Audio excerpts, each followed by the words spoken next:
Good evening and welcome into Tunnel Vision, a show presented to you by USCFootball.com. I'm your host, Jack Smith, in studio with Ryan Abraham and Connor Morrissette, and we will be previewing USC's Saturday matchup, maybe the final rivalry game between USC and Stanford for quite some time.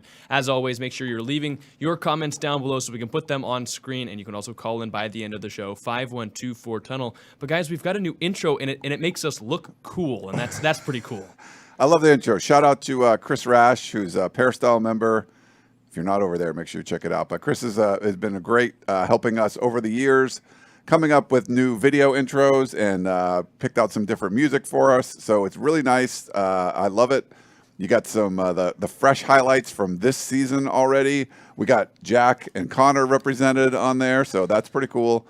But yeah, it's great. Thanks to Chris for the intro. I hope you guys enjoyed it. So yeah, it looked awesome to me. Shout out to Chris, already including the Michael Jackson celebration. Yeah. One of the highlights of the 2 weeks of the season so far. Amazing job. Thank you so much, Chris. We really appreciate it. Yeah, he turned it around really fast, too. So just a couple of days. So thanks for doing it. It's not his full-time job. He just did it. He's just, It should be. Yeah, no, it should be. Yeah. He works in video, but like just doing it for us, it was really nice for him to do that. I've got to get him to get Chris's Michael Jackson dance he did during instant analysis yesterday. Brought out the Thriller and turned it into a GIF on Twitter, but that's got to make its way into the intro to mess with Chris. I don't know if we want that, but no, I don't think so either.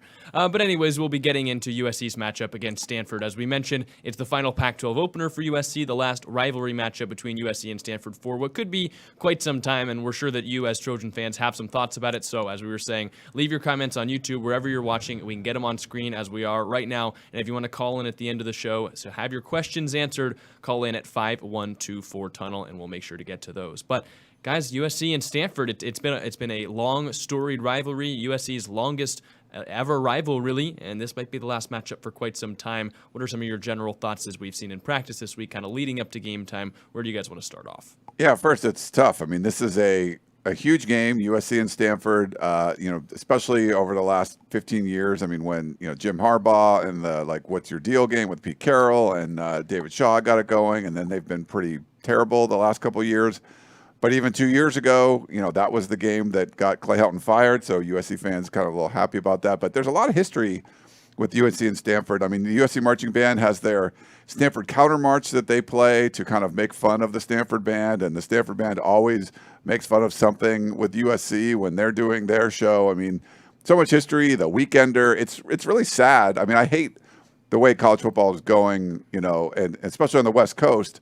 We'll see what ends up happening, but only having Oregon State and Washington State left, and Stanford going to the ACC, obviously, but it just seems pretty impossible for those two teams to play until at some point college football changes to there's going to be mega conferences, and then they'll break out some regional stuff. But for the foreseeable future, it doesn't look like USC and Stanford are going to play again, which is sad because that's just been it's something that's been a hallmark of West Coast college football and so much history. And I think, it's important. I think Lincoln Riley and the players, when we heard this week, they know how important this game is. It's obviously the conference opener, the very last Pac-12 conference opener. We're never going to have another Pac-12 conference opener again. So it's one of those things that there's a lot of history and nostalgia and tradition in college football, and this is just kind of marking the end of some of it. So it's a little bit sad for me, Connor. It is a shame, and you speak of tradition. Troy Taylor played quarterback at Cal, and he played in the Coliseum, so not for Stanford, but he's a Pac-12 guy going way back, and now that's over. It's not even like the Pac-12 will continue either. To what you said, Oregon State and Washington State, they're probably going to join the Mountain West. The Pac-12 is done, so the fact that this is the last opener ever, not just for USC, but it's the last Pac-12 opening weekend because these are the only teams playing ever for the future, the rest of time. I can't believe I'm saying that. It is really sad, and it's been a great rivalry, USC-Stanford, even though it's sort of lost a little luster in the last few years with Stanford not being as good. Looking back at all those moments that you talked about and memories, it is very sad that this is it for two programs who really like to play each other. It's been a fun ride. Yeah, well, we talk about the Pac-12, and we mentioned last weekend that there was such a great opening weekend. Ryan, I don't know if you want to shout out the Podcast Champions episode, but I'm sure it must have been a fun one with USC being the Pac-12 rather being 13-0. It's crazy, and there are 7 Pac-12 teams ranked in the AP Top 27. So Colorado got in, Oregon State's in, USC and Washington are in the top 10, I think Utah, Oregon are 12-13, and Oregon State's like 16. And then, to have UCLA just kind of knock it on the door, and they could get in if they beat San Diego State this weekend. That's a lot of ranked teams. Now, the one thing last year, if you watched the Pac-12, there were sort of like the haves and the have-nots. There was like the top 6 teams just beat the crap out of the bottom 6 teams. But now these other teams are looking good. Like Colorado looks like they're feisty. They could beat people. Cal put up 58 points on the road. Stanford, got a good win and scored, and they look like, we'll talk about them a little bit. But these teams, Arizona State probably the one team, at least for now, they don't look that good. But, Arizona, can score. They even gave USC some troubles last year. So I feel like the bottom of the league this year is going to be even better, which might hurt things because you'd like those 6 or 7 ranked teams to continue that and only lose to them. But if one of those 5 teams that aren't ranked beat a couple of the top 6 or 7, that's going to hurt the conference overall. But to have that many teams ranked on week 1, and it's a huge weekend, a lot of Power 5 opposition for the Pac-12, and of course USC-Stanford in the opener. So it's if you follow the conference, I know there's people who are like, screw you, I don't care, but USC's still part of it, and it's a really kind of exciting conference right now with all the quarterbacks and of course everything that Coach Prime is doing at Colorado. It's crazy too, the fact that you see it on Twitter, but just no conference has done what the Pac-12 has done in 40 years, winning all these games in the first 2 weeks, and then it's the conference that's going under. Of course, there's so many other factors than just play on the football field that went into the Pac-12 folding. It just, I don't know if it's funny. It's like a sad kind of funny that the league is doing so well and it's all going to go up in smoke in a few months now. It's just unfortunate. And you're right. Like Arizona, I could see beating a team like a Washington or beating an Oregon potentially just because that offense is so talented. I wouldn't be surprised. Washington State, I think, is a good team who I think could make a bowl game as well. It's not just like the top teams are going to beat up on the bottom teams. Like you said, I think we could see some upsets too, which that's always fun in a league that's so deep. It's like a major league thing, Jack. Like remember the movie Major League where they're just like you're trying to tank. I think that's probably Ted Lasso too. I haven't seen that, but it seems very similar. Like the Pac-12 is just sort of like, the whole thing's imploding. Let's just go out and just destroy everybody. So. Well, and it might be interesting that like the Pac-12 this year might be its best based on like the teams, and they might still not put anyone in the playoffs because it might cannibalize itself. Like it's definitely, I would say right now, the deepest conference in at least Power 5 college football. Like maybe they don't have the high-end talent of a Georgia or a Michigan, Ohio State, something like that, but I don't think many people could argue it's the deepest conference in the Power 5. It's got the best group of quarterbacks, and I know we're kind of going on a Pac-12 tangent, but like this is the year of the conference, and it is kind of ironic that it is the final year. But there are so many different rivalries in the Pac-12 that are two teams that are right in the same area. They're, Oregon State, Washington State, all those rivalries, USC, UCLA. One of the biggest ones that is kind of less dependent on proximity, I guess USC and Stanford are in the same state, but they're not, by proximity rivals like some of these other ones. Like this is one of the bigger rivalries outside of your general area in the Pac-12, USC and Stanford, and it's been going on for so long. So the fact that this is, could be the last one for a while, it's bittersweet, but I think USC wants to go out with a bang and win this final one, and I think we think they can, but we can get into breaking down kind of, the smaller, more minute details of this game. Yeah. Oregon and Washington, that's a big one that, the outside of like the kind of pairing, which the pairing in the Pac-12 was also very fun too. It's just, it kind of worked, like maybe Utah, Colorado was kind of forced, but whatever. But everything else, like everyone was paired up and it made a lot of sense. But yeah, the Stanford thing, the USC's schedule over the years, because playing Notre Dame and Stanford playing Notre Dame and the Pac-12 never had a great solution. So USC and Stanford were playing in like week 2, and it just never made a whole lot of sense. I think the Northwestern schools didn't want all the California schools to be in the same division. That would have made a lot more sense than it would just make the scheduling work. But because they were out of the division, USC had to play Cal and Stanford every year, and it made the rotation kind of weird. It's just there was always this sort of unique connection between these two schools. That's, it's sad that it's going to go away.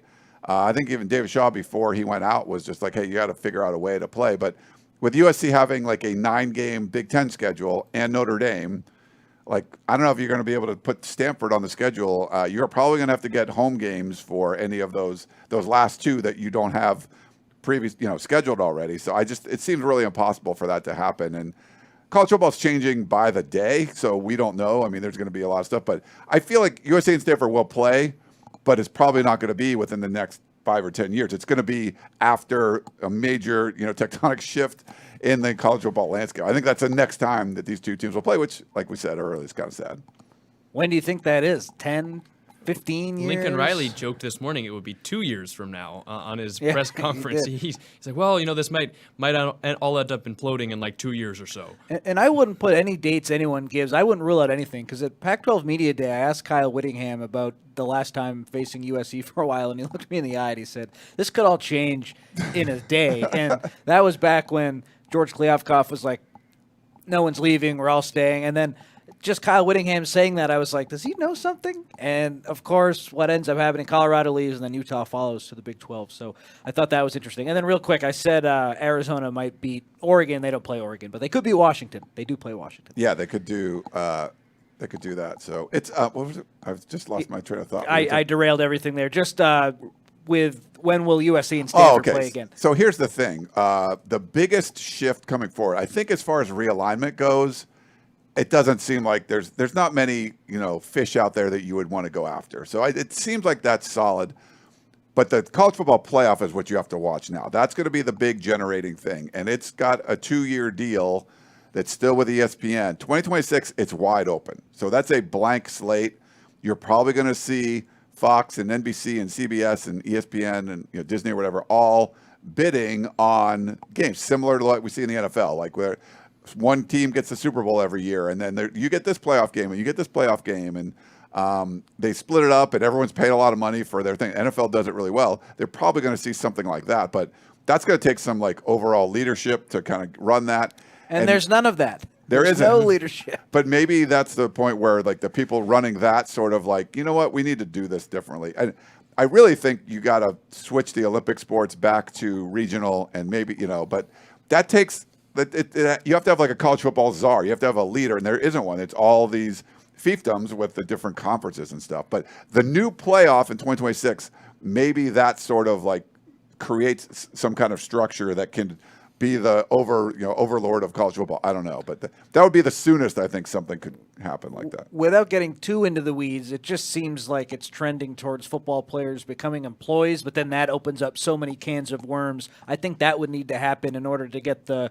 Olympic sports back to playing regional action where football could just do whatever they needed to do. But football separates. Yeah, but that I don't think is in the near future because everyone involved in college athletics is fighting tooth and nail to not have the football players be employees because then that gets crazy with taxes and a lot more stuff needs to happen. So, I mean, it's certainly interesting, but the lack of leadership, if no one's going to drive the boat, then nothing's, what's going to change is what people what the conferences can do themselves, which is add teams, and that's what we've seen. But if no one's driving the boat, nothing can change overall. You know what I mean? It makes it tough. This seems like a very good off-season discussion that we can have. Let's focus on USC and I told Stanford. Jack, let's try to keep it tight today. Let's go off the rails.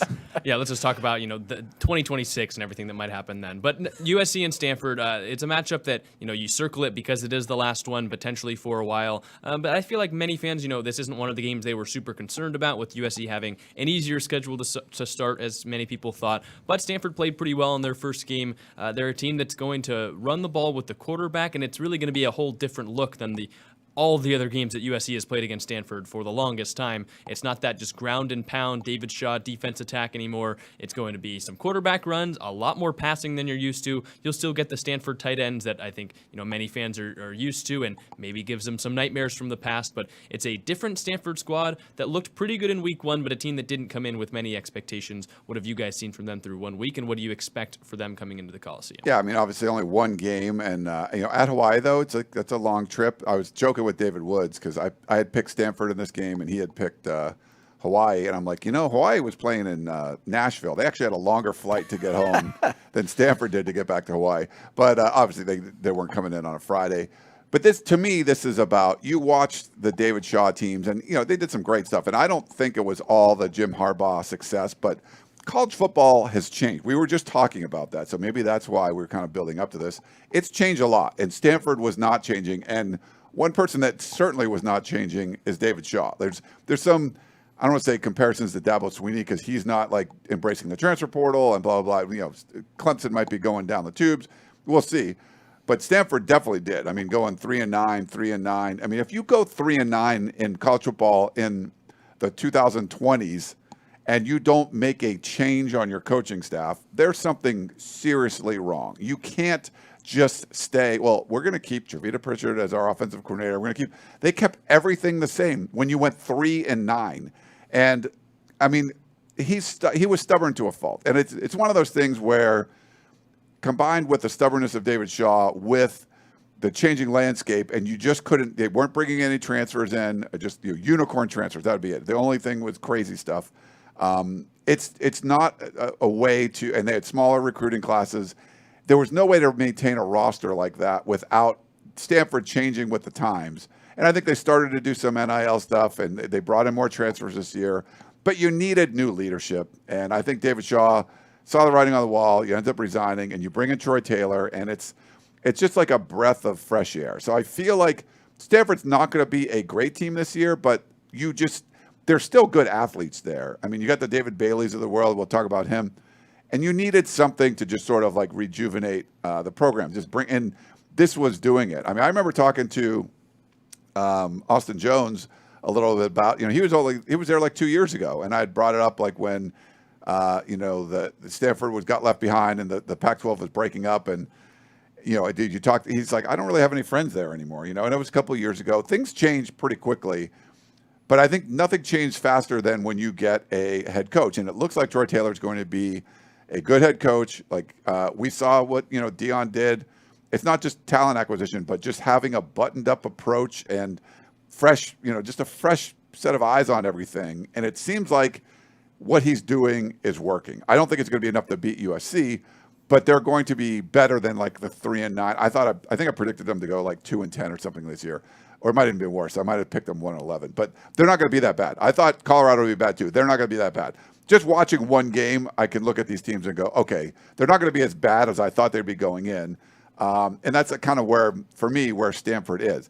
USC is going to be able to, out-talent them, and they're going to win the game. I don't know by how much, but they'll win. It's just Stanford's going to be at least better than I thought coming in, and it's just getting a good head coach. What happened to USC when you get Lincoln Riley? You go from 4-8 to 11 wins. Like, I think Troy Taylor is going to take them from like a 3-9 team to 5-7. Maybe a bowl team. I don't know. But they look better to me. And I think they're going to beat some teams in the Pac-12 that you might not expected them to beat. I really like Troy Taylor, too. I agree with a lot of what you said there, Ryan. I think, how sometimes you just want your head coach to have a clue? Like, sometimes there are guys and it just doesn't work out, and you're like, oh, that was a mess. It looks like right off the bat, Troy Taylor has a clue, and what he did at Sacramento State was so great. Those offenses were awesome. And I'm a high school football guy, so the fact that he was at Folsom High School up in Northern California, and that's what led to him getting a college job, I think that's really cool. A guy who played at Cal, like I said, but he started from the bottom in the coaching profession, so that's really cool to see. I like him a lot. What you mentioned with David Bailey, that's absolutely right. So Stanford has 4 players I'll quickly hit on, and then, Jack, we can toss it back to you. But David Bailey, the rush end, defensive end, outside linebacker, whatever you want to call him, he's a surefire NFL prospect, and he's going to give whoever is at right tackle, whether it's Michael Tarquin or Mason Murphy, a challenge. And I think I know he's the best defensive lineman USC has played this year. So right away, that's a matchup to watch. I also look at, Colin Wright, the cornerback. He's an NFL prospect for Stanford, really talented guy. I know USC with Caleb Williams and those receivers, one guy won't make that big of a difference, but at least you're going up against someone who has a future in football at the next level, someone who will really challenge you. And then on offense, Ashton Daniels, Jack said he could run. That's certainly a part of their game. Troy Taylor said on his press conference this week, we run the quarterback against USC. Like design runs, not like scramble away. Yep. Like here's a play, we're running the quarterback. We're going to keep doing that. And then their tight end, Ben Urosic, is another NFL guy. So they have some talent, and for the first time all year, it's guys who USC will have to game plan for, and they'll have to maybe make some adjustments, which will be fun. They're 30 or 29-point favorites, so it's not like this game will be that close. But finally, you have a chance to show what you can do against some guys, if you're on USC, who are similar to you in the fact that they're really talented. Yeah, like a guy like David Bailey, USC recruited and didn't get out of modern day. I mean, so Nevada and San Jose State didn't have guys like that. They had guys that were playing for USC before and couldn't get on the field, and they joined their team. So it is a different feel, Jack. Yeah, there weren't many guys, I don't think, maybe you could say any, through 2 weeks where USC would be like, I would want to add. I would give them a scholarship to play for us right now. Like, there are players like that on Stanford's roster. So this is the first time USC is running into that. It's also definitely the most unique offense they've played so far. Unique in a couple of ways. One, in that this isn't the Stanford that they're used to seeing. So I know Lincoln Riley, Alex Grinch, this is only their second year at USC, but there are some people here that have seen Stanford come in a couple times at the Coliseum. They've gone out to Palo Alto to play Stanford a couple times. So this is going to be a much different Stanford offense than before. You're not relying on tendencies that you've seen in years and years of playing David Shaw. Like, this is, you're going back to some Sacramento State tape to figure out how to play against this offense. And then it's also just, they do some things that Nevada and San Jose State didn't do. Like, Chevin Cordero ran, but not by design. That's different, that Ashton Daniels is going to be put on the move, and he is going to be given carries where the play starts, and his objective is to run. He had 11 rushes for 42 yards, I think, in their first game against Hawaii. We'll see if he can hold up to that physically, this only being his second college game, and USC being a far more physical team, bigger bodied than Hawaii. We'll see if he can kind of get through the line that many times without taking many big hits.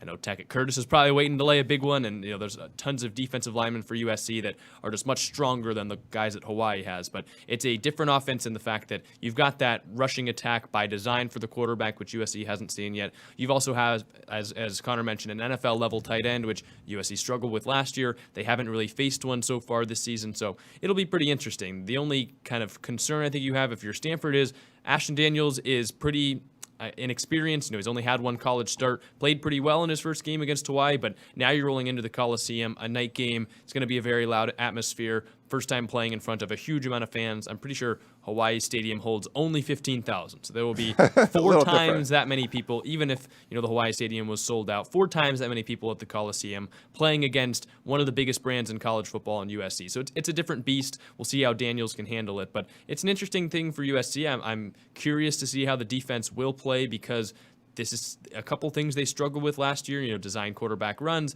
as well as, facing a tight end. So it'll be interesting. I think it could be a challenge, but we saw them step up to the challenge last week and improve against Nevada, and we'll see if they can do the same thing here this week. And I think, last week against the Wolfpack, having your 2 starting linebackers out, Mason Cobb and Eric Gentry, and then losing Tackett Curtis very early in the game, they're not going to hurt you as badly. Now, we don't know. So Lincoln Riley didn't give us an update as far as, we don't know if Mason Cobb and Eric Gentry are going to play. Tackett Curtis will play, even though it was funny, we were talking to,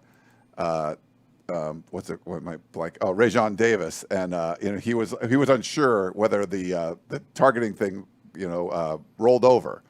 And we're like, no, he got ejected in the first half, so he only missed the second half, and then he can play again. By the way, if you didn't see that, we did a special tunnel vision on Sunday with Rajon Davis, Connor, and I. And we got another player coming up this week, so make sure you check that out. It won't be live, but we'll put it up on our YouTube channel. So those through House of Victory, so make sure you guys check those out. But, this is a different beast. It would be great for USC if you have those options to bring in, Eric Gentry, who could, really help as far as the pass game goes, or Mason Cobb maybe spying on Daniels, to get in there and not let him take off and run. Just having some options, and Alex Grinch could play around with different personnel. I know Shotgun was a real big fan of having like a Christian Roland Wallace sort of roll over, for a big tight end and try to get into coverage there. There's a lot of depth on the USC defense, and I think having those extra linebackers will give some more options to try to defend this, like Jack said, a kind of a unique Stanford offense. So we'll see if those guys play. Just follow us along. We'll be there in the Coliseum to see if those guys dress out. It was a little surprising they didn't dress out last week, but we'll see if they dress out this week, and it would be a big help to kind of slow down that Stanford offense. We have talked a lot about Stanford's offense. Jack mentioned how Ashton Daniels is only a guy who's made one start, and here are some of the negatives. Their offensive line, 3 guys made their first ever start in college against Hawaii, so really inexperienced. And yeah. We all saw what USC did against an inexperienced Nevada offensive line last week. They feasted. They had 10 tackles for loss, 5 sacks. So I expect a little bit of more of the same in that regard. The receivers for Stanford, the tight end is good, but the receivers are not very good. Running backs are all right. It's outside of those few guys who I mentioned, it's going to be very tough for the Cardinal to really do much because they don't have the talent needed to compete with the USC. So that's why I look at the 29 points. It's a lot, but I think USC can cover because I just believe that Stanford won't be able to stop them. defensively, and then USC, I think they'll have an easier time with the Stanford offensive line. So we are talking up Stanford, and what Troy Taylor's done deserves a lot of credit. That team was not in a good place a year ago from where we are today, but they still have a long way to go to close it on USC, and I think the Trojans win big, and the spread's huge, so that's not exactly a surprise. Yeah, E.J. Smith, Emmitt Smith's kid. Yeah, I was going to mention him too. Yeah. USC had some problems with him a little bit last year, and the Stanford game was one of the more interesting ones. It was kind of like that first test that we were kind of talking about. They played Rice, then they went to play Stanford, and they killed them in the first half. They scored 35 points in the first half, and then for really one of the only times all season, like Lincoln Riley's offense slowed down. They couldn't get much going. They had some penalties. They just weren't moving the ball a whole ton. They benefited a lot from takeovers in that game, just as they did against Rice. I think it was at least 3 takeaways from the Stanford offense. Yeah. So it was, and some of them were in the red zone as well. So that was a game that, like, maybe a couple dominoes fall the other way and Stanford beats USC, but also with how well the USC offense played in the first half, like, you could just tell USC was a much better team than Stanford. It was a pretty sloppy game, so we'll see if USC comes out and they've got a better approach. But that was really one of the few offensive halves that we haven't seen Lincoln Riley click, really. And so that was definitely something to watch, and it was weird watching them play so well in the first half and then struggle so much in the second half. But yeah, Stanford scored 14 points in the fourth quarter, so like made it closer than it was. USC, that's one of those fans that walked out of the Coliseum with a little bad taste in your mouth. Or I mean, not the Coliseum. That was up in Palo Alto, but yeah. Yeah, it was a weird one, but Connor kind of hit the nail on the head. Stanford's offensive line, that was the big thing that struggled pass blocking wise in the first game, and you got to mention it was only Hawaii. So we're talking about USC. We don't know how good they are quite yet because they've only played San Jose State and Nevada.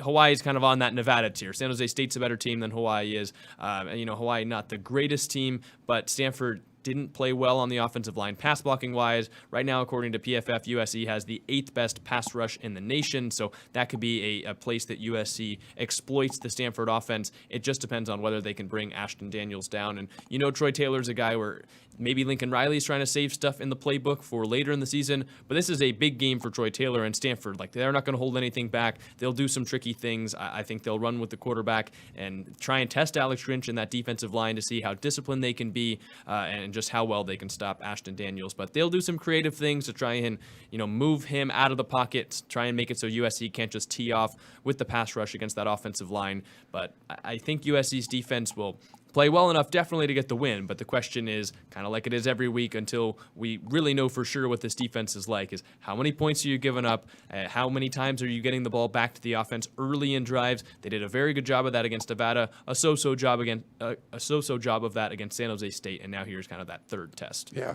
we'll see. Hey, thanks everyone that's watching live. I think we're live on all 3 platforms, by the way, but if you're in YouTube and you want to hit the like, or your Facebook, you want to hit the like, that'd be great. Or if you're watching on our Twitter, then you can retweet or something like that too. Yeah, we'll do all those things and leave your comments. That way we can get to them. If you put a question mark or you say question, we can answer those at the end. And then also anyone's asking about calling in, you can call in at 5124-TUNNEL and we'll get to those in a bit. Are there any concerns for you guys about USC's offense and the way they can play against the Stanford defense?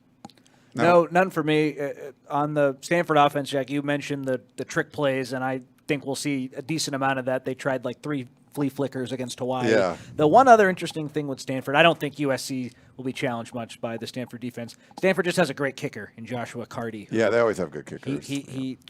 Troy Taylor said that if they get to the 40, they're comfortable kicking. So maybe that could affect some bets because it's such a big point spread if their kicker comes in late. But to answer your question, Jack, no, I think it's going to be the same old story for USC. I expect the offensive line to rotate less with Gino Quinones being out, and we'll see what more continuity with that group looks like. I think it's going to be the group everyone expected heading into the season with the transfers, Diedich, Monheim, and then, those 3. So I think really the only way USC can get beat in this one is if they beat themselves, in my opinion. I don't think Stanford has the talent. Unless David Bailey goes God mode and gets like 3 strip sacks or he does something crazy. He's the only guy on that defense that can really change the outcome in this one. So, no, I think it'll be business as usual for USC. One of the historic things with Stanford, we've seen them sort of struggle in the red zone.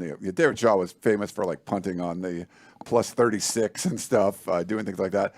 Stanford did score on, I think, 6 of their first 7 drives against Hawaii, but 3 of those were field goals. So, I mean, they're willing to take that. We haven't seen a lot of we saw a couple 54-yarders attempted against USC. you kind of get the feeling you got to score touchdowns against USC. So we'll see. USC might score a couple touchdowns, and if Stanford moves the ball, they might kick a couple field goals. And that's not gonna. You're not gonna beat USC by kicking field goals. So but you might cover the spread. That's you what? Yeah, we'll see.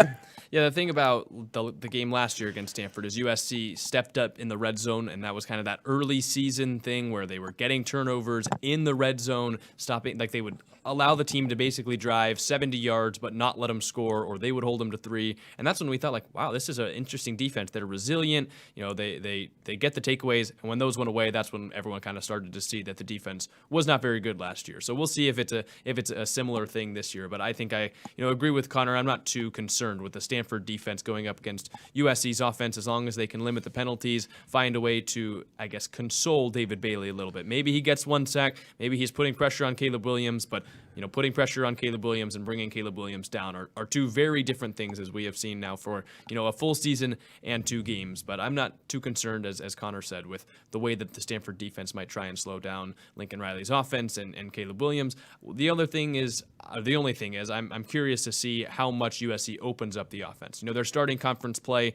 Is this a time where they start doing more of the normal Lincoln Riley things? Do they open up the playbook a little bit more, maybe stop rotating quite as much, try and get a solid 5 on the offensive line, a similar group of wide receivers out there for the majority of the game? That's one thing that we'll definitely be watching, because it is another one of those games where not fully expecting USC to lose. I think there's a slim chance, if any, that Stanford wins, but this is where we start to see how USC will kind of form the roster and the rotation throughout the rest of the season.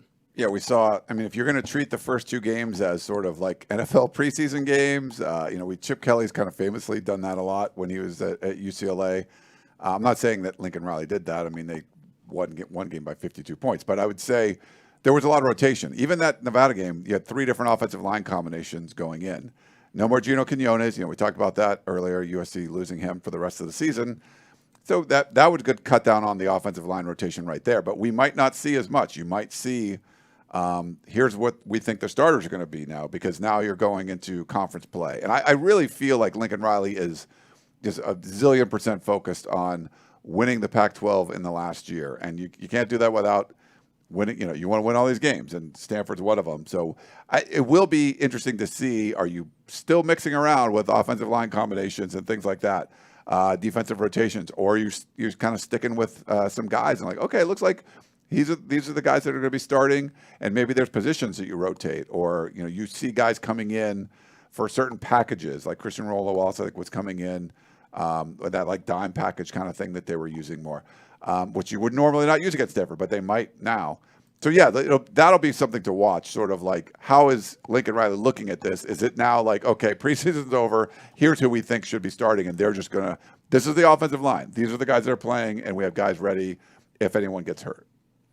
I'm interested to see that, too, because of the offensive line with no Quinones, so Alani Noah could come in and Mason Murphy could come in, but I don't think anyone else is going to come in until garbage time. I think Lincoln Riley is going to roll with that 7, and he mentioned that in today's press conference. He said, yeah, we feel pretty good about 7, maybe 8, but I think the 7, those starters who started against Nevada, and then Murphy and Alani Noah, that's your core of offensive linemen. Yeah. So I don't know how much Murphy and Noah will get in, if they just want to run with that first 5, or if they want to keep rotating a little bit with the 2 other guys. I'm not sure. Receiver will see a ton of rotation. Quarterback, it'll be Caleb, of course. Running back will be Marshawn Lloyd and Austin Jones.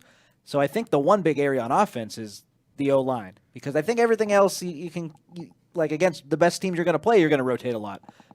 So I'm interested to see what they do with the O-line, and then defensively up front they'll rotate a lot. Linebacker, that's the biggest question though. Who the heck's going to play, and what's that going to look like? Who's healthy? Yeah. If they're not healthy, then you're just going to play those dudes, and then if they are healthy, then who's going to play? Yeah. And Zion Branch was the guy that was coming in that dime package, I believe. So, but then I think when Wallace and Roland Wallace too, he was suspended, so he missed it. He came back too. So those are guys that like you might be able to put on a big tight end. We'll see. So that just watching what the rotation is going to be, and like make sure you check out shotguns, snap counts, and all that. You might see a little less rotation, I'm guessing, just because it's the first conference game. Yeah, you also might see USC go with, a different defense than they might use for the rest of the season because they have to prioritize stopping a tight end. Like they're less concerned about wide receivers because Jurasik on the other side is probably the biggest weapon for Stanford outside of Ashton Daniels' legs. So it's going to be interesting. Does USC go with a heavier package? Do they devote, one person that normally might be playing all over the field? Do they devote one person to stopping the tight end? And who's that person going to be? Like that was the big question last year where you feel like maybe, Eric Gentry's a guy that could do that, but he wasn't healthy for some of those games. Late in the game when Dalton Kincaid was going off against Utah, Eric Gentry was on the sideline. Like you would think maybe his wingspan, his athleticism would make it easier for him to guard a tight end. They had Max Williams sometimes on tight end, didn't work out, and they tried to put Shane Lee sometimes, it didn't work out. Like it's going to be very interesting to see first couple snaps in the first big third downs, who's Alex Grinch tabbing to go over Jurasik and try and guard him. Do they double team? Do they play man? Do they play zone? It's going to be one of those interesting questions, and really I don't think we have an answer yet. We can maybe make some guesses. Maybe it's Rajon Davis because he's so athletic. Maybe they're bringing in a safety or one of the nickels that have played well so far, but we're kind of just going to have to wait and see and then see how they play, and then I'm sure USC is going to adjust from that. But for me on defense, that's the main question is who is playing against the tight end, or is USC devoting more than one person? Yeah, you can't have like Dalton Kincaid situations where 15 catches, 15 targets for like 1 million yards. So those are nightmarish situations. So you don't want to be asking. I know Lincoln Riley and Alex Grinch don't want to be answering those kind of questions after the game. So they're going to need a good plan going in. The thing with Kincaid, too, it was about 50% him getting open and 50% that was when USC just kind of forgot how to tackle. And they've tackled much better through 2 games, so maybe they give up 50% of the yards. But even if they do, that's still a 100-yard tight end game, which you never want to give up. But even if you can't stop them from catching the ball, if you tackle the tight end there where they catch it and you don't allow them to get yards after the catch, which Kincaid was weirdly good at for a tight end. There aren't many tight ends built like him for yards after the catch, but USC needs to tackle much better against tight ends as well, which I think you're probably more confident in the defense this year doing that because of how well we've seen them tackle through 2 weeks. I'd love to have Christian Roland Wallace match up against Jurasik. I think that would be a great matchup for USC. He's bigger, he's really athletic, strong. Jalen Smith, a little smaller. Max Williams, who we saw in tight ends last year, definitely smaller than Jurasik. I just think that matchup makes a lot of sense, and it's a way to get a guy on the field who, by all accounts, Lincoln Riley wants to see it on the field more. Maybe you have Damani Jackson and Sierra Wright stay as the boundary corners, and Roland Wallace will come in and play some nickel and defend Jurasik in that way. Maybe he splits time with Jalen Smith. To me, that is what makes the most sense. If you have a matchup problem with a tight end, Christian Roland Wallace, put him in that spot and have him guard the bigger guy because he's so big. We'll see. I don't really know what to expect, but if I was the coach, that's what I'd do. Yeah. Well, there you go. The other thing that kind of harping back on last year's game that was an issue for USC was the penalties, and that was a little bit of an issue for them against Nevada. It was more of the offense, I would say, than the defense. And, Justin Dedich kind of raised his hand during his press conference earlier this week. He's like, let's get it out of the way. I had some penalties, but USC in a game like this can't afford to let Stanford stay in it for too long because of, mistakes on USC's side. So you guys feel any concern about penalties this point in the season, or do you think it was kind of just one game? It's sort of been like in groups. Like in the first game, the opener, it was like the secondary getting penalties. And then in the second game, it was the offensive line getting penalties. And if you're looking at where you're most concerned with now, I think my shift has probably changed to the secondary on the defensive side as the most concerning group. Because I've seen the other line, the line play better, the linebackers play better. I think, you got to see the secondary step up. No interceptions yet. You want to see them make some plays. They've definitely had the most breakdowns, I think, on the defensive side of the ball. And then, on the offensive side, it's definitely been the offensive line. So I don't think you want either of those groups to get penalties. You don't want to see the targeting kind of stuff too. But yeah, I think there's things that were addressed a little bit, but that's something to watch. Like is the offensive line getting penalties again? Is the secondary getting penalties again? I think that would be a bad sign for USC. I'm definitely not too concerned about Dedich. I think he just had an off game. I don't expect him to have a bad snap and a few penalties consistently. I just don't think that's who he is. And catching up with him this week, he kind of was embarrassed and laughed like, I had some penalties. That was unacceptable. So he knows the standard that is held to these USC linemen, so he'll bounce back. Penalties in the secondary, that's always a concern, no matter what the football team is. If you're USC, if you're Alabama, if you're Georgia, getting those costly pass interference calls or stuff down the field, holding, that can really cost you defensively. So I think that's always a concern. USC improved in that way against Nevada because Nevada didn't really throw the ball too much. So that's something that I'll definitely be watching. But overall, Jack, I'm not too concerned until USC gets into these bigger games and we can evaluate what the penalty situation is like against a really solid opponent. I don't think I'll be concerned until then. All right. Well, I'm sure there's people in the caller queue that have some concerns, some questions, so we'll go to them. We've got 3 callers. I will say, as a preface to bringing in callers, if you don't have a question or you're rambling on for too long, we had to do it last week. Don't go too long or we'll cut you off. So just a fair warning to anyone that might call in. If you can't talk anymore, it's because we've cut you off. So just get to it quick and start with your question instead of maybe just a bunch of different comments. But we'll start with our first caller. Hi, caller. You're on Tunnel Vision. Hi, it's Dr. K. And just quickly, Ryan, congratulations on all the talent that you've brought in over the years. It'd be interesting to see where they've all gone, over the years. But the 2 that you have right now, I see a huge future for both of them. What I wanted to bring up was, in my day, on football, where you had the kickoff return specialists, and they were lined up one in front of, they were lined up one to the left, one to the right. They kick off, and then they would get right in the middle. So you wouldn't kick it to the left as Zachariah Branch is on the right. And why that's not happening or why it wasn't any good. The second thing real quick is I'd really like to see some of you or somebody, if it's not already done, statistically to find out defensives from maybe the top 20 teams. Take, for instance, last year, Georgia, beat Kent State 39-22. Alabama has given up 40 points. And it's not like our fans who are just really getting on our defense. Well, is it like that with all the other fans? Tulane and Colorado, 40 points or so. So I'd like to hear your comments on that. Thanks very much. It's great to be back. And we're in Ventura County now, so we're happy to be back here from Salt Lake. Thanks very much for everything you do. Thanks, Dr. K. Thank you, Dr. K. Very nice. Very really much. Appreciate it. Yeah, RJ does a pretty good job breaking down sort of statistical things from the defensive side. I think it just came down to, like Alabama gives up points, Georgia gives up points. It's not like, people, I think Dan Weber did a thing on how many points that USC's defense from like 2009 gave up and compared it to like the last like 4 games. I forget what it was, but something like that. It was, it's just college football has changed. I think what the USC side was that you weren't getting any stops whatsoever towards the end of games, and just Utah would just never get stopped. UCLA got stopped once, and that was with the interception. Tulane never got stopped, and so I think that's the thing. It's like you're going to give up points, but you can't fail to get any stops whatsoever, and that's sort of what was going on. But I think we dive in with statistics on that. I don't know if you guys have thoughts on that. Well, just too with the Georgia Kent State example, I've seen that a lot. And it's one thing if you're Georgia, who's the year before they played Kent State, they won the title. So you can afford a game where you don't look at your best because you won the national championship the year before. Yeah. I think when you're USC, a team that's trying to get to that point, fans, and rightfully so, if they don't think the defense looks good enough, that they have questions, it's okay to be critical. And I bet a lot of Georgia fans were probably critical of that Kent State performance too.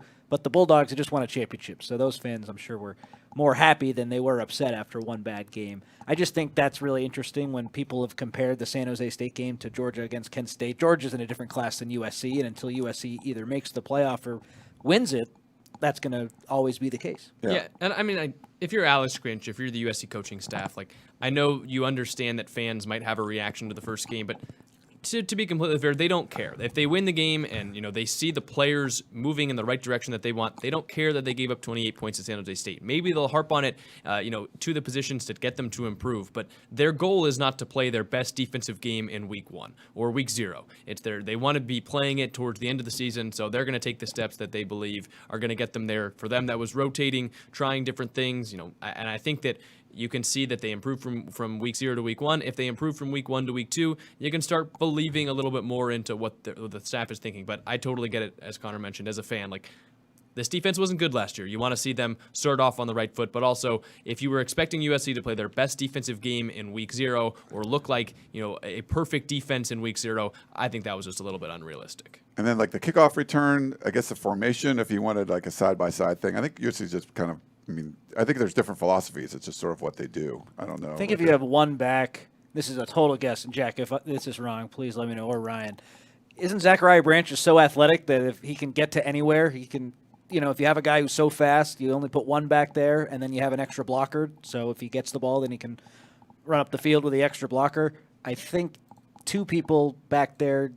Yeah, and sometimes USC does have a second person back there, but they're a little bit more forward for a shorter it's more kickoff. of a offset kind of thing. Yeah, so I think that secondary returner is just kind of, as football's evolved, floated up the field more towards midfield and leaving the one returner back there. And most of the time, the ball's going through the end zone, or a lot of the time. If you're that deep, the front returner usually is kind of his like running mate, and if he can kind of get the short one off to the side sometimes. It just depends, but I just think that's what they do. I mean, I don't know. I don't think it's that big of a deal, but he returned one for a touchdown, so that seems pretty good. There isn't a big drop-off, too, between most teams. First returner and second returner. It's not like, it's such a foreign skill to everyone now that you have to have, like, one guy that's good at it and no one else can do it.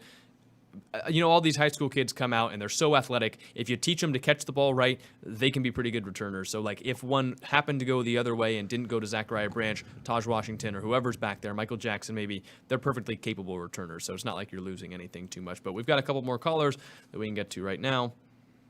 Hi, caller. You're on Tunnel Vision. Hey, what's going on, guys? This is David Shad. How's my audio? Good. Sounds good, David. Thanks for calling in. So here's my question. So I went to USC, class of 2015, returned from my master's, and I've always wondered this, so excited to call in. And my question is not only for USC, but all of the great programs in college football. What are your thoughts about not only playing to win the game as a team, but to also run up the score to build player stats, including the Heisman? We all did it, padded our stats playing Madden 2004 with Michael Vick on the cover. These first two games, Caleb could have easily had 8 touchdowns in each of these early cupcake games. I'm talking keep the game plan and the starters in the entire game, regardless of the score. You get a lot of benefits. You get huge hype and energy around the program, putting up 100 points. You get to build cohesiveness with the starters, which is huge with the transfer portal. You get to pad your stats, leading to individual awards like the Heisman. It's great for recruiting, going to be super swaggy like the 01 Miami Hurricane team. And then you get momentum going into the non-cupcake games. And the only negatives I really see are a little bit of an increased chance of injury. But I recall in the first game, they took Caleb out, but then we left in all the defensive starters for several more minutes, which is probably more dangerous playing defense. And then maybe the backups don't get some PT, and some haters are going to cry that we're stat padding. So what are your thoughts about not only playing to win as a team, but to also run up the score to build player stats to win those Heismans? And shout out to Frank the Tank, Steven, Ron, and Kyle as the world's biggest USC fans. Fight on. All right. Thanks, David, for that one. So I would say the big negative is that you don't get to play the backups. And I think that was one of for years at USC, that was a negative because it wasn't they were blowing people out. They should have been blowing people out and weren't. Now you finally get an opportunity to. It's great to have Miller Moss on, for more than a quarter and throwing like 10 games as the backup. Throwing 10 times as the backup coming in, I think that's invaluable. And I think it's nice to pad stats, but if you want to try to build for the future, the fact that you can rotate guys in and bring other guys in and let them get real playing time, and especially when you can do it in the third quarter, it's not even like, the game's, there's still a lot of game left. It's not just you come in and take a knee with 5 seconds left. You're actually getting an opportunity to throw the ball, to run, try different running backs, do all those things. I think that's the most important aspect of it. And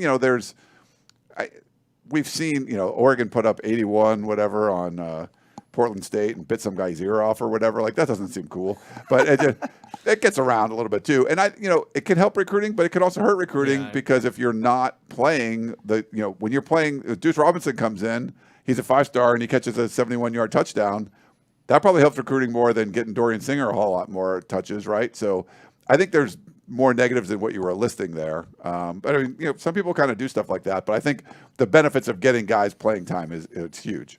You can't just gloss over the injury thing either. Like it's not like a low chance of injury. Like anytime you're playing football against anyone, you're risking injury on every play. So the more plays your starters are playing, kind of as a group would go up exponentially when you're playing, that many more snaps, trying to run up the score. Like it's not just you can't just brush that aside. Like there is definitely a potential for injury, and I think I agree with Ryan that getting those the younger guys to play, some of the more backup guys to play. Like, that's better for recruiting than running up the stats, in my opinion. Yeah. And the thing with the Heisman, Caleb's put up Heisman-like numbers in the first 2 games. It's not like taking him out has negatively affected his Heisman chances.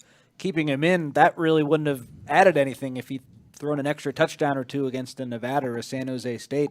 That's a season-long award, and both of those performances that he's put in so far this year have been Heisman caliber, so I don't think taking him out really did anything. As for the defense staying in against San Jose State, that's because the defense needs all the help it can get. So the fact that you were still running your ones late in that game, I was encouraged by that. The fact that Damani Jackson was in on coverage in that final touchdown against San Jose State, I was happy he was out there, a guy who hasn't played that much, guy who you're going to rely on. You wanted to get him reps. So that's just, even though these guys are starters, that's, to your point, Ryan and Jack, you want to get these guys in who haven't played a lot, even if they are your starters. So I think on offense, you bring in Deuce Robinson. On defense, you keep Damani Jackson out there because he hasn't played a lot and you want to get him reps. Yeah, and they can learn about it. But yeah, I agree. I don't think that the Heisman is a week 1 or week 2 award. In fact, I feel like most times when we're coming down to seeing who's going to win the Heisman, no one ever talks about week 1 or week 2. They could care less. I think, maybe it's Caleb Williams versus Bo Nix. No one's going to start a conversation and say, well, Bo Nix put up 81 in week 1 and Caleb Williams only played 2.5 quarters. You know no what? One's going to care. You know what does matter for the Heisman early in the year when you're new on the scene?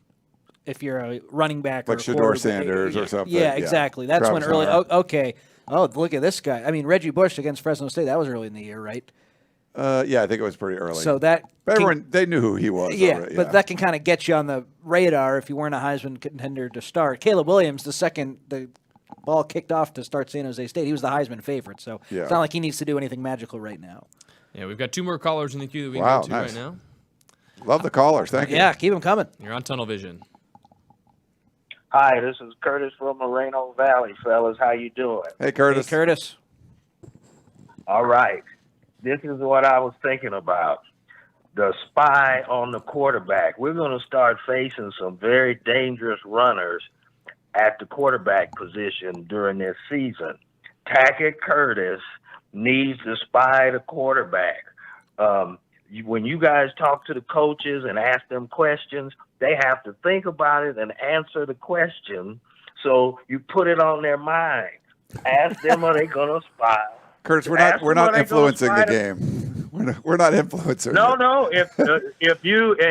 Ryan, if you ask them, is Tackett Curtis going to start spying the quarterback? It'll be a nightmare for the quarterbacks if they train him correctly. It'll be a nightmare That's for us all as I'm well, I getting think, at. with their response to that question. Yeah, they don't like to share that kind of stuff. I mean, we saw Mason. Yeah, but it. Oh, go ahead. We lost. I think we lost the call. Oh, sorry. Well, I think in week 1 against Chevron Cordero, we saw Mason Cobb kind of spy a lot.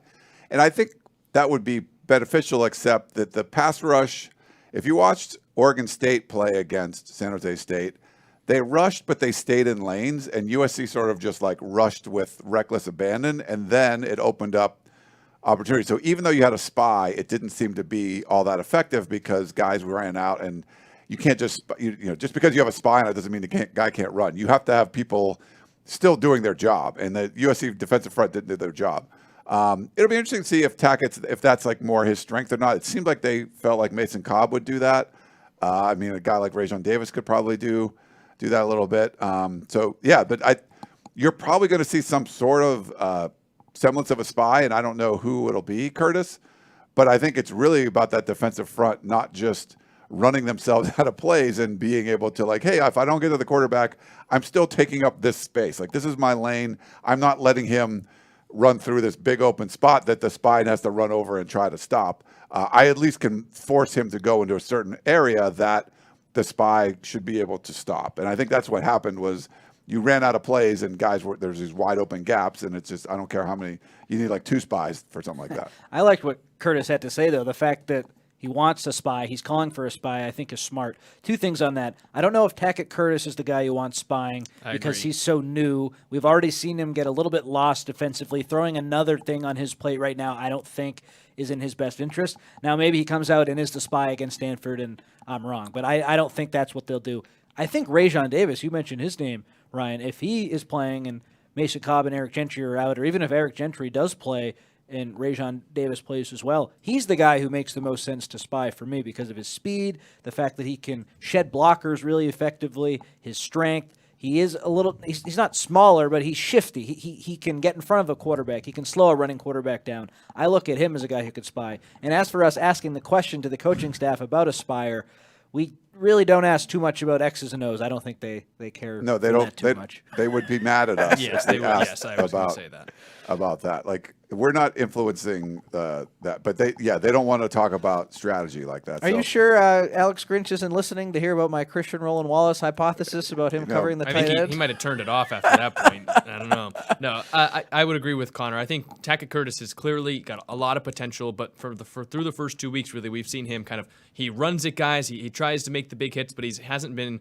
super polished yet. And that's what you need in a spy. The spy needs to be the most reliable guy on the field because they have one job and they have to do it. And USC didn't do a great job of that against San Jose State. There was one play where Mason Cobb was spying, and he was in the right spot, but just couldn't catch up to Chevin Cordero, was kind of chasing him and didn't make the play. Like Eric Gentry did this last year, where he was actually a pretty good spy because he was in the right spot. He is pretty athletic, and then he's got such a long reach that he's able to, at the last second, reach out for a quarterback. So I think Tackett Curtis maybe in the future could be a good spy, but right now I'm not sure that you want to put that on his plate because it's something that you can't mess up if you're the spy. Like you can't have a freshman mistake being a spy because that could really ruin a play. I also think the spy is not as important this week against Stanford because when it comes to a designed quarterback run, you don't really need a spy for that because everyone knows the quarterback's going to run. Everyone's trying to stop the quarterback, as opposed to a spy is you let the defensive front go after him, and the spy is just kind of waiting there, and he's pacing along the line, seeing if the quarterback is going to scramble. So that's when it's more important, I think. But I'm not sure Tackett Curtis would be the number one option going into this week. Yeah, to me, it's more about playing sound defense up front because Tackett Curtis is a freshman, but Ashton Daniels is a freshman, so he's he doesn't know. He's very inexperienced quarterback, right? And so you can't give him easy outs. You can't say, "Oh, we're just the part the Red Sea," and and anyone could figure that out. Like you want to make him think about, "Oh, wait, I wanted to go this way and I can't," and then I turn around and there's like Jamil Muhammad crushing him. So you want to be fundamentally sound up there and let him make freshman, inexperienced mistakes. He's a freshman, right? I think. Yeah, it's a freshman. So I think you want to do that, and I think if you have a freshman doing that, you're probably opening yourself to your own mistakes. So I think you want to be fundamentally sound and make him make some mistakes. All right, we've got one more caller. Let's make sure we get our words out quick and tell us your thoughts. Hi, caller. You're on Tunnel Vision. Hi, guys. It's Dave from Iowa. I'll be quick, I promise. First of all, hey, I expect Alex Grinch and the safeties and corners to fully lock down the tight end. Last year, first-year defense. This time around, hey, kind of seemed like I expect they know what they're doing. But I got two quick questions for you guys. USC pros this year, who's going to be the standout? And second, in terms of rookie debuts, who wins it, Zachariah Branch or the running back from Colorado, Dylan Edwards? I like it. So pros... Amon-Ra St. Brown's going to have a huge year, right? Artie's having a huge game. Yeah, he did at least one touchdown, right? Did he have two? I think it from what I can tell from the comments, he is the only Lion that's playing well. So I have Drake London in two fantasy leagues, so I really hope he has a big year. Yeah, I think Pittman might be tough just because he's got a rookie quarterback. Who else could be out there that's doing stuff? I think you could see Sam Darnold play pretty well if he gets a chance in San Francisco.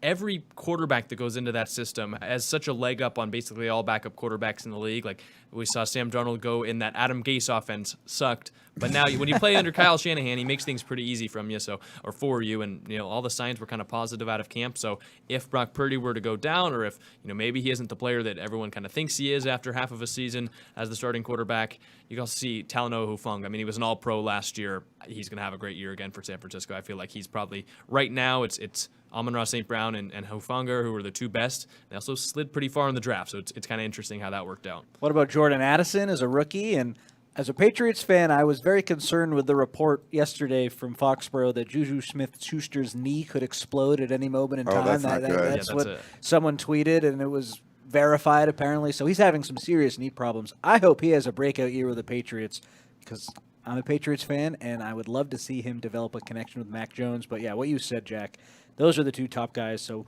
I'm rooting for Drake London and Juju Smith-Schuster, though. I think those guys, if they do well, I'll be happy. I think Drake London is going to have a good year, and that actually leads us into an interesting question.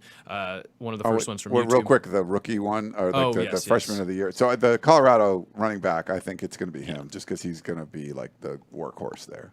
Yeah, and he had 3 touchdowns, too, in his debut, including like a 75-yard receiving one. Zach Branch is great, but there's just too many other receivers. Like Colorado, they need him to play well. So, well, thank you guys for all calling in. That was excellent. 4 different calls. Everyone had some good questions, and hopefully you guys come back Sunday and let us know your thoughts about the game when we do the post-game tunnel vision. But back to that question, Danny D asks on YouTube, rank these wide receivers for fantasy football. It's Amon-Ra St. Brown, Jordan Addison, Drake London, Michael Pittman, and Juju Smith-Schuster. Amon-Ra 1 for sure. Yeah, I think London 2. I would say, probably then Pittman, Addison. Addison might be ahead of Pittman just because of like the rookie quarterback thing. Like, I'd rather have Kirk Cousins and you got Jefferson across from him. Addison's the question mark. You just don't know what his role's going to be. Yeah. But I could certainly – he could even, in a great season, he could do better than Drake London because the Falcons love to run the ball so much. I don't think so. I wouldn't predict that. But he's kind of the boom or bust, I'd say. Juju, never have anyone on your fantasy team that's on the Patriots. That's just the rule. Or that has a knee that might explode. Yeah, that's not. Hope that doesn't happen. Yeah. Every time I get like a Patriots running back, like it could have a huge. Like there's always 3 of them, and it just it rotates every week. Which one is going to get like the this guy got 3 touchdowns, and then he doesn't play for 3 weeks, and you're like, what's going on? And it was fine when they had Tom Brady and were winning, but now they stink and they don't have any fantasy guys, so it's a double thumbs down from my end. Yeah, unless Rob Gronkowski comes back, you don't want anyone in that receiving game for the Patriots. But everyone kind of had ranking on their mind. Daniel Smith asked on YouTube, question: can you rank these 4 freshman skill guys by speed? It's Joyner, Jacoby Lane, Mekhi Lemon, and Deuce Robinson. Oh, probably Joyner. Yeah, would be the fastest. Second, I think. And then maybe Deuce Robinson faster. I think like top speed for sure. He hit, I think Chris said 21 miles an hour on that touchdown. Something like that, yeah. And then Jacoby Lane, 1, 2, 3, 4. Yeah, Lane. I think Lane's got some speed, but not. I think he's not as fast as those other guys. But we haven't seen him a whole lot, so it's mostly from what we're hearing and stuff. Yeah. All right, we've got another ranking one. Cameron asks, what are your top 3 greatest moments of the Stanford-USC rivalry? Oh, geez. Maybe everyone says 1, and then we get to 3. Yeah, we could. That just goes back like a long. Yeah. Way. The more recent is like the Ed Orgeron, getting that win over a top. Was it Stanford was like number 4 at the time, and I think Stanford got into USC, like past the USC 35-yard line like 9 times, if I'm not mistaken, like 9 times in that game. But that was a huge win. I'm a big Orgeron fan. I just liked him. I think that was one of the really big moments in that rivalry. I'm newer. I was not a Clay Helton guy. I couldn't believe USC held on to him for as long as they did. So I'll just go the game that ended up getting good old Clay Helton fired is my best memory. I'm sure a lot of fans agree. Yeah, and then you have USC's only Pac-12 championship game win is over Stanford as well. That was a good one. Didn't end up winning the bowl game, but that was an entertaining back and forth game. You had that Uchenna Nwosu, I think Stonewall was like the call on the Pac-12 network after that call, or he gets that big stop at the goal line. Sam Darnold converts on that 3rd down late in the game to get the win. Like that was, I think, the best recent memory, at least for USC fans. And then there's so many more dating back for such a long time, but I think these are some of the ones that stick out, unless you guys have any more. Yeah, there was one, it was like a Pac-12 championship game, and when Christian McCaffrey was playing. Yeah, I was there for that. And he was just going bananas, and I'm blanking on, it might have been Justin Wilcox was the defensive coordinator for USC, and we were like in the press box right next to the defensive box, and we could hear him screaming. I think it was Wilcox, but excuse me if I was wrong, but hear him screaming about them not being able to stop, or it might have been I forget who it was. My bad. Brain's not working. Someone in the chat put who that was. But when Christian McCaffrey went off in the Pac-12 championship game, it was in Levi Stadium, and you could just hear them going like absolutely bonkers, trying to get a stop. And then there was like a great Andrew Luck game where USC had a pick 6 in it, and it was like double overtime or something. And Stanford ended up winning one, but that was like a really good one too. Just seeing that one in the in the Coliseum. That was that was a while ago, but that was a good one too. There was a lot of great Stanford games. Yeah, let us know in the comments what some of your guys' favorite memories are to kind of jog our memories. It's hard when you're up here and you got the headset on the mic, and then someone asks like, "What are your top 3 favorites?" And then you all of a sudden don't remember a word at all or how to form sentences sometimes. But there's another good question, and we haven't really talked about this yet, and maybe we don't have to stick on it for too long. But Andrew on YouTube asks, around what week in the NFL season will we probably have a clear view of what Caleb will do next year? He says, follow up, if Caleb does stay, which is more likely to transfer, Moss or Nelson? I mean, I don't think it's super likely that he stays, but it's not. His dad saying this, it's not out of the question. It might just be a message to like whoever we don't want to go to a crappy organization. It doesn't mean the team doesn't do bad, but they want to make sure it's a button-down sort of organization. We saw Eli Manning kind of do this back in the day, and the Chargers ended up getting Drew Brees, right? So it wasn't, and Manning wins 2 Super Bowls with the Giants. And, he's the most, he's on all these commercials and everything right now. He's the biggest name in college football.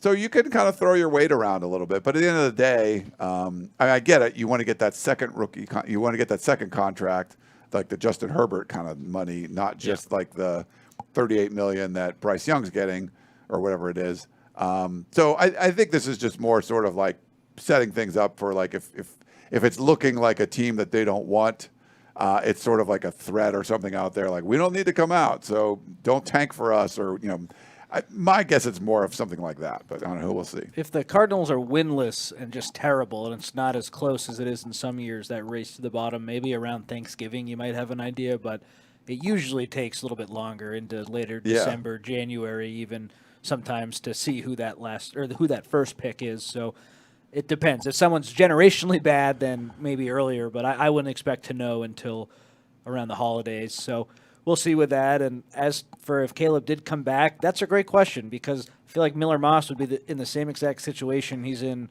this year. Thinks he has a really good shot to win the job the following year. I wonder if that would be enough for him to stick around another year. That's even crazy to think about. Malachi, if Caleb comes back, all bets are off with what he would do. Yeah, we're not sure. And, we'll see. Like, Miller Moss might get a whole bunch of stats just being the backup quarterback this year. And he's like, this isn't too bad. Like, I still will be able to get to play. It's it kind of depends on a lot of that stuff. I imagine, after just kind of thinking about it more, after this year, if Caleb comes back, I feel like Miller would have to want to go play somewhere else. Spread his wings somewhere else. And all of the USC family, not USC Nation. I said USC Nation once, and people got mad. All of the USC family would be really high on Miller wherever he went. Yeah, wherever he could put up big numbers this year. Well, and you couldn't blame him if Caleb decides to come back. Like, you would expect him to. You would almost be like, you should transfer. Yeah. Like, go get a chance to play. And he was USC's highest graded offensive player in week 1, surprisingly, in garbage time. But I think Caleb kind of shut down every question about the NFL for the rest of the year with one answer yesterday. So to answer this question, we will not know during USC's season. That's all I'm going to say. Like, you won't know about what Caleb plans on doing until USC's season is fully over and the NFL draft is right around the corner. Maybe it comes down to those make the decision after the bowl game, everything like that.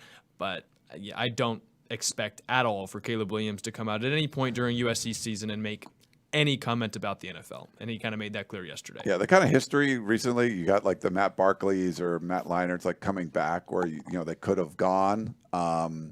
Mark Sanchez was like the one guy that kind of left early. He had only started like 15 or 16 games. And Pete Carroll, I remember being at that press conference in Heritage Hall. Pete Carroll was not very happy about that one. But a lot of times quarterbacks have come back, so it's not like unprecedented at USC. Guys that were, clear high picks. But I don't know if anyone was. Barkley or Leinart weren't like the number one pick, like going into their, junior year. So I think that's why it makes it a little less likely. But like Jack said, like Caleb's not going to talk about it, so I don't think it's going to be. It's just sort of those things out there. Keep in the back of your mind, like, maybe he comes back. But I wouldn't put too much stock into it. All right, let's get into our predictions for the game. Okay. USC favored by 29. We can kind of display it here, and then like we did it last week, I want to hear who you have as a team MVP. Oh, I like that. So look at USCfootball.com. I put all the picks for the whole staff, and we all picked USC to cover the 38 or whatever it was last week, and USC won by 52. This one's 29. It's a conference game. another home game, and then kind of a little break from home games for a while. I like USC to score a bunch, but I feel like this is going to be more of like a 49-24 sort of thing. I think, last year, a bad Stanford team scored 14 points late. I mean, I think we've seen Miller Moss, like basically when USC's covered the spread last week, it was Miller Moss doing it, like because and Stanley T. Yeah, and Caleb, and getting a defensive touchdown. Caleb Williams already out of the game. And so I feel like it's one of those things where you could kind of go back and forth. But I think Stanford's going to be a little bit better. I think USC wins comfortably, but I could see it be by 24 or 28 and not like more than 4 touchdowns. So I'll take Stanford plus 29. But I'd like it's something like a 49-24 kind of game. Like I said earlier, I have USC covering. In the email I sent to you, Ryan, I have 56-21. That was before, or I guess I always knew Stanford had a good kicker, but I didn't register that in my pick. I can change the score and still have them cover, so 56-24 will be my official pick. And then I just think USC's offense, it's generationally good. This Stanford defense, I don't think they'll be able to slow them down. I don't think it'll look like Nevada where USC's scoring on 4 plays every drive. But I think USC's going to score a lot of points, and Stanford might score, 3 touchdowns, but it's just this year with the USC offense, they're too good, and I'm riding them to win big. And the model I use for gambling, I bring it up on the show all the time. They have USC, the guy I follow, he has USC winning by, I think, 34. So I'm going to ride or die with this guy. He hasn't steered me wrong so far this season. All right. How much did he tell you that Clemson was going to beat Duke by? That was all heart. And that's why I'm sure the model still had Clemson winning, but because that was a big surprise. But that was all heart, Jack, and that was a big mistake. Yeah, I've got give me USC 48-17, so they cover just by a couple points. I don't think they get all the way to 50. I don't think Stanford is as bad as definitely not as bad as Nevada. I don't think they're as bad as San Jose State, although that one maybe you lean the Spartans. But I think it's going to be a little bit closer. Like even if Stanford's not the greatest team, like this being a rivalry matchup, the last time that they're going to come to the Coliseum, at least in their college careers. Like, we don't know when the next game is going to be, but all these guys, I doubt they make another trip to the Coliseum to play USC in their career. Like, they're going to step up for the bigger matchup, and I don't think it comes in as, the Stanford scoring a lot of points against USC, but I just don't think that the Trojans get all the way to 50, though I do think they still cover. And since I had last pick for MVP last week and kind of all my guys got stolen, I'm going to go first this time. Okay. I think it's going to be Dorian Singer. I think we saw Jordan Addison have a huge game, especially in the first half, catching deep balls against Stanford. Dorian Singer kind of represents that in USC's wide receiver room this week, and I think this is a week they try and unleash him a little bit more. He had that nice chemistry play with Caleb on the sideline last week. This week, I think they finally let him get some more snaps. I think the ball goes his way a little bit more. Maybe if Caleb's first read isn't there, he's going deeper to Dorian Singer. So I've got Dorian Singer being the team MVP this week. I'm going to go with a guy that sort of had a little breakout last week, Marshawn Lloyd. I think maybe they'll run the ball a little bit more this week. That's part of the reason why I'm not going to pick them to cover, that there might be fewer possessions. Like, Connor mentioned, they scored a whole bunch of touchdowns. All of them were 4. I don't think you can continue doing that. And they were still sort of questioning about covering until the end. So I feel like there's just going to be fewer possessions in this game, and like you're going to see maybe a couple touchdowns from Lloyd. So I'll pick him as my MVP. I have Mario Williams this week. I think I like it.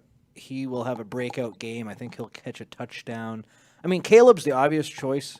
Caleb is off limits exactly. for all weeks. Thank you. Yeah. Last week, he was the clear MVP. Last week, I also picked Jamil Muhammad. I'm not picking a defensive guy this week, although I think Bear Alexander is going to have a huge game. Mario Williams is my pick. He was very close to a couple touchdowns last week. Yeah, that one where he slipped. It definitely seemed like they were trying to get him going. And I don't know if you guys feel the same way. Like, it feels like they're definitely targeting guys, that maybe haven't had the most opportunities, just to not to keep everyone happy, but to keep everyone kind of confident, spread the ball around as much as possible. They were really pushing the ball to Mario Williams on one drive. In the first game, Brendan Rice hadn't factored into the game much against San Jose State. They get him a late touchdown, so they're spreading the ball to everyone, and I think that's a good move, especially with how many guys they have. And Dennis Simmons says the group's been handling this all very well, and I think it makes it easier when Caleb and Lincoln are spreading the ball around to really everyone. Sweet.